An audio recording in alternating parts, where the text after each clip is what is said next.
Sunday night, y'all.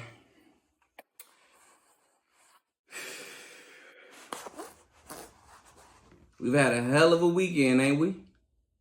We've had a hell of a weekend. The battlefield and what was put out between K. Dot and Drake this weekend has been one for the books. No doubt about it. And just when we thought it was safe, everybody was like, K. Dot won.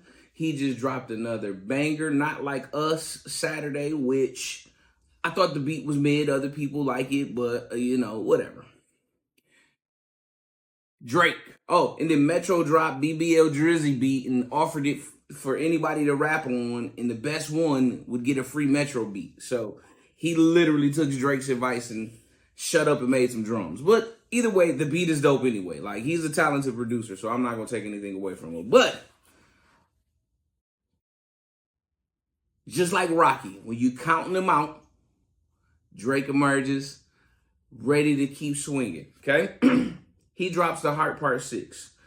And in this track, okay, and a lot of us has said this is the Drake that we wanted to hear all along, okay? Because, as I said the other day, the stench of a ghostwriter will never leave Drake, okay? And then Daylight had a song today dissing Drake or whatever, so the validity of it or whatever it is, who knows? But we're going to talk about the Heart Part 6 right now.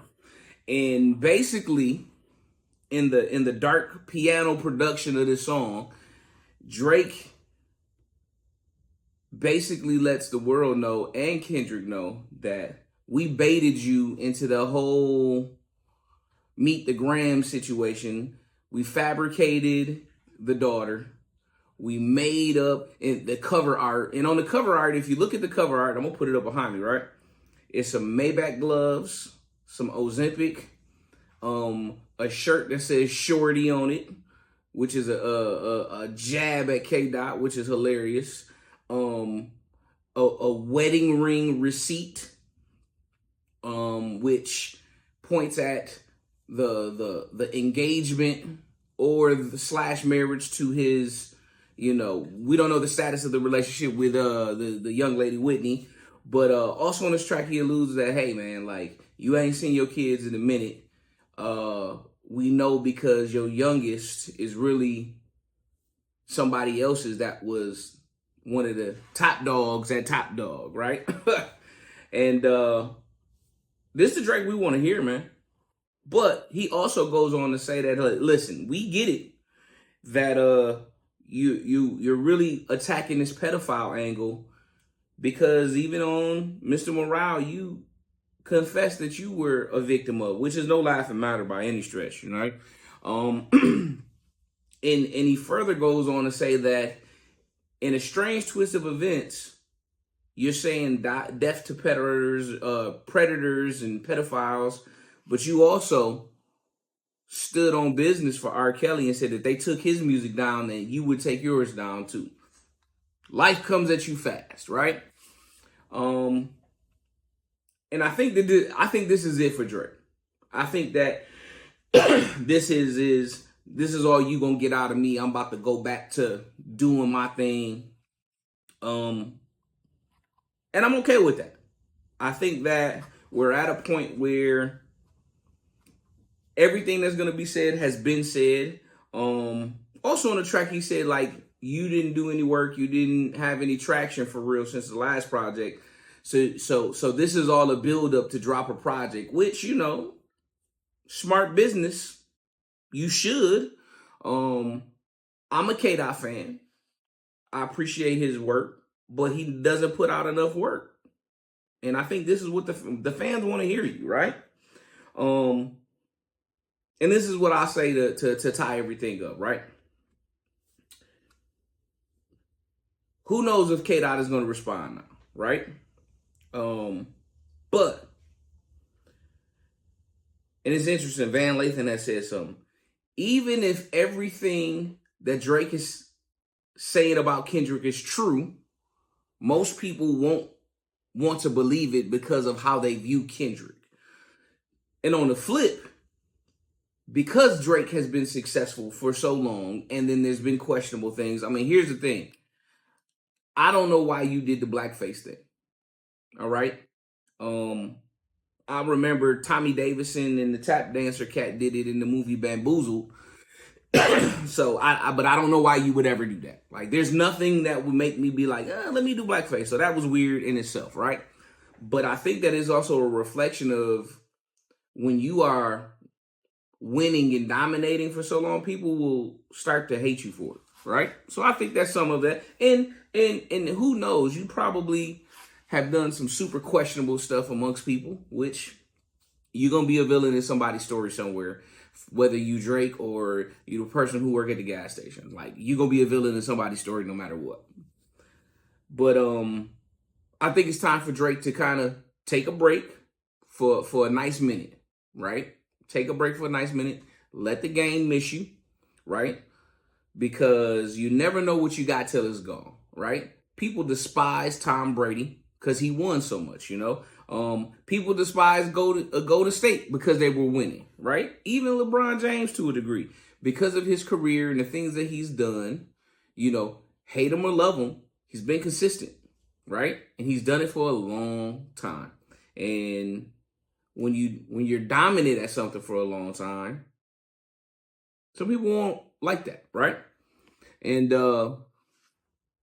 you know, ultimately for me, I want to see K-Dot put more music out, and then also, you know, be transparent about your stuff. Like, you keep saying different things, but I want you to be transparent about your stuff.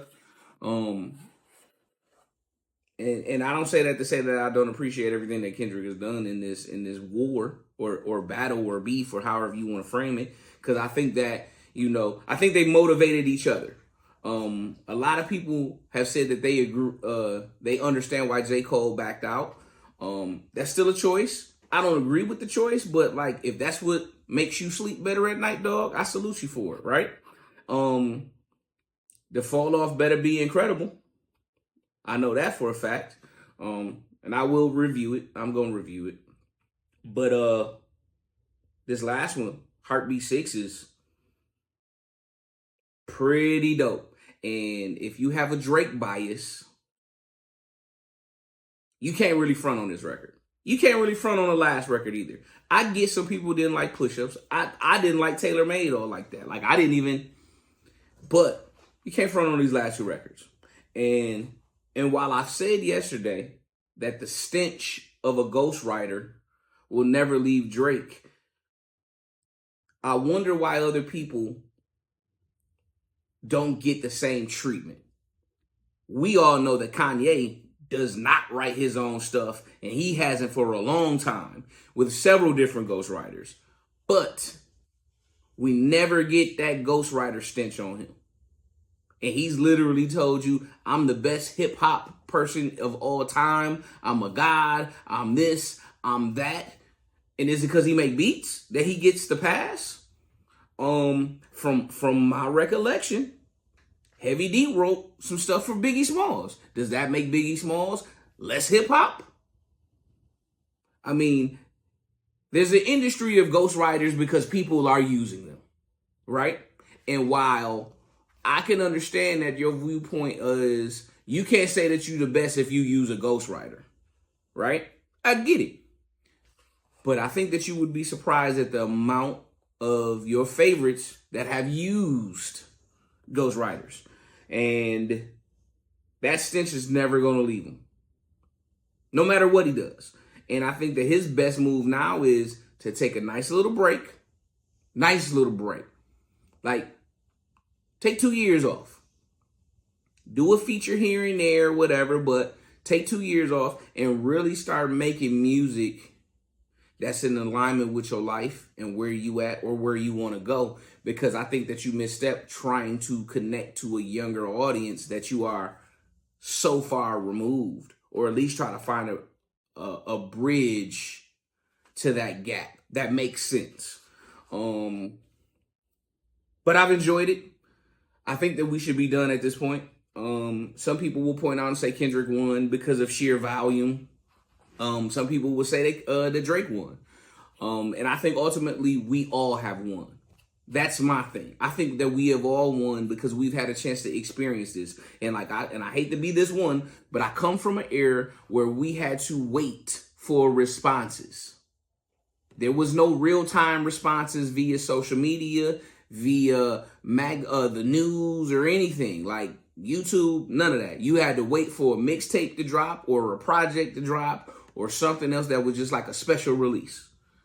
We get to witness this and experience this in real time. And I think that's what's so dope and that's what's so special, and then the engagement of it. And also, I'll say this.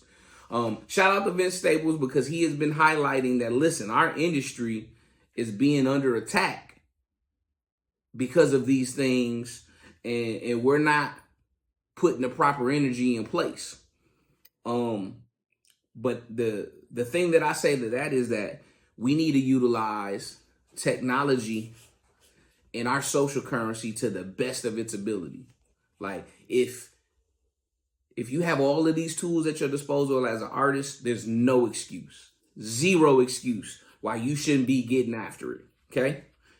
You can get your music recorded. You can find and connect with producers. You can get mixing and mastering. You can get your graphic work done. You can get on tours. You can do all this from a laptop. No excuses. No excuses. But I thoroughly enjoyed this battle. We'll see if K-Dot responds. I think I'm ready for this to get wrapped up. Like, wrap it up, B. Like, I don't need to hear no more back and forth, because everything that's gonna be said has been said. Go back to your corners, lick your wounds, grow from it. But as always, I appreciate folks hitting me up, sending me the links, making sure I'm gonna do the video or go live or whatever.